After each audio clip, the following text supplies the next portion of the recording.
ہماری جماعت کے ایک بزرگ تھے محترم شیخ عبد القادر صاحب مرحوم، بہت بڑے محقق گزرے ہیں، لاہور میں فوت ہوئے۔ انہوں نے مجھے سنایا، کہنے لگے میں فیصل آباد شہر میں رہتا تھا، میں کبھی مسجد میں نہیں گیا تھا، نماز شماز جمعے ان چیزوں سے میں فارغ تھا۔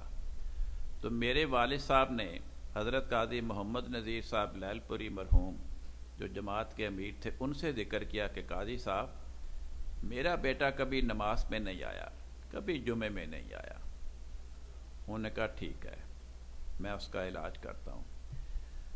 شیخ صاحب بتانے لگے کہ حضرت قاضی صاحب نے میری عمر کے 4-5 ایسے لڑکے انتخاب کیے جو قاضی صاحب کی نگاہ میں بڑے اچھے تھے، بڑے اخلاق والے تھے، نمازی تھے۔ ان کو بلایا اور انہیں کہا، میرا نام بتایا کہ شیخ صاحب کو فلاں بیٹا عبد القادر اس کا نام ہے، یہ اس کی عمر ہے، فلاں محلے میں ان کا گھر ہے، اس لڑکے کے ساتھ دوستی لگاؤ اور طریقہ سمجھایا کہ اس کو آہستہ آہستہ مسجد میں لانے کی کوشش کرو۔ شیخ صاحب کہنے لگے 2-3 دن گزرے، 4-5 احمدی لڑکے جو میرے ہم عمر تھے میرے پاس آئے، کہنے لگے قادر چلو کمپنی باغ کی سیر کے لیے چلتے ہیں۔ میں نے کہا چلو۔ گھنٹہ 1.5 گھنٹہ کمپنی باغ کی سیر کی، فیصل آباد میں آ گئے رات کو گھر۔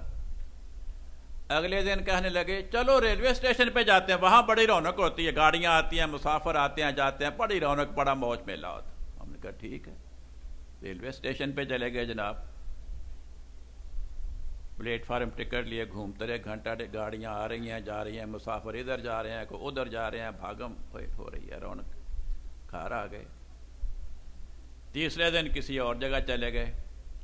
چوتھے دن ابھی کمپنی باغ میں گھوم رہے تھے، ایک لڑکا کہنے لگا یار بات سنو، حضرت قاضی صاحب نا مغرب کی نماز کے بعد مسجد میں روز بڑا تفصیلی درس قرآن دیتے ہیں، اس میں سچائی کے دلائل بھی بیان کرتے ہیں، لوگوں کے اعتراضوں کے جوابات بھی دیتے ہیں، آج وہ نہ سننے چلیں؟ باقی کہنے لگے ہاں چلتے ہیں یار۔ اب جب وہ تینوں چل پڑے تو مجھے بھی ساتھ چلنا پڑا، پھنس گیا، دوستی تو لگ چکی تھی، دوستوں کی بات کا تو انکار کرنا مشکل ہوتا ہے۔ کہنے لگے کیا درس سنا، بڑا مزہ آیا۔ اگلے 3-4 دن میرے وہ دوست پھر مجھے گھماتے رہے، چلو گھنٹہ گھر دیکھنے چلیں، فلانا بازار دیکھنے چلیں، کمپنی باغ کی سیر کریں۔ 3-4 دن گزر گئے، پھر ایک دوست کہنے لگا یار وہ اس دن درس میں گئے تھے، بڑا مزہ آیا، آج میرا خیال ہے پھر چلتے ہیں۔ سب نے کہا کہ ہاں چلتے ہیں، پھر چلے گئے۔ کہتے اس طرح وہ 2-3 مہینے نا مجھے اس طرح 3-4 دن گھماتے پھراتے تھے، سیر کراتے تھے، پھر کوئی نہ کوئی بیچ میں بولتا کہ یار آج درس سنتے ہیں۔ تو پھر درس سننے کا بھی مجھے آہستہ آہستہ چسکا پڑا، پھر اتنا چسکا پڑا کہ میں نے وہ سیرے ویرے، کمپنی باغ، گھنٹہ گھر، ریلوے اسٹیشن، یہ وہ سب چیزیں چھوڑ دیں، اور روزانہ پھر میں نے قاضی صاحب کا درس قرآن سننا شروع کر دیا۔ اس کے نتیجے میں نمازوں کی عادت پڑی، جمعے کی عادت پڑی، دینداری پیدا ہوئی، جماعت کی کتابیں پڑھنے کا شوق پیدا ہوا، اور ایک پھر وہ ٹائم آیا کہ جماعت کے سب سے بڑے محقق کے طور پہ ان کا نام لیا جاتا تھا۔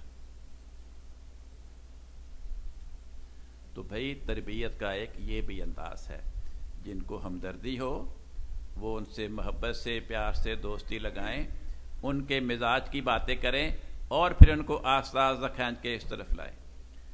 لیکن ہم عام طور پہ تربیت، اوئے نماز نہیں پڑھتا، تو کیسا احمدی ہوئے، چل نماز پڑھ، وہ کہتا نہیں پڑھتا ہوئے، کر لے جو کرنا ہے، یہی ہوگا نا پھر۔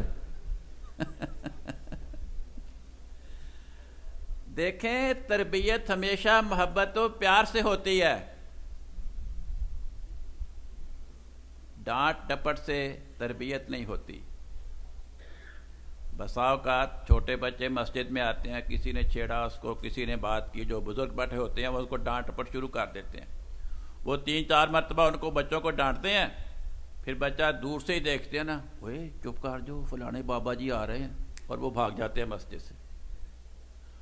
ان بچوں کو، ان نوجوانوں کو مسجد سے بھگانے کے ذمہ وار ہمارے وہ سینئر افراد ہوتے ہیں جو نیکی کے نام پہ، تربیت کے نام پہ بچوں کو ڈانٹ ٹپٹ کر رہے ہوتے ہیں۔ تو بھائی تربیت کا ڈانٹ ٹپٹ کے ساتھ کوئی تعلق نہیں۔ ڈانٹ ٹپٹ دل میں چڑ پیدا کرتی ہے، نفرت پیدا کرتی ہے، ضد پیدا کرتی ہے۔ نفرت، چڑ اور ضد، اس سے تربیت نہیں ہوتی۔ تربیت ہمیشہ محبت کے ساتھ ہوتی ہے، پیار کے ساتھ ہوتی ہے۔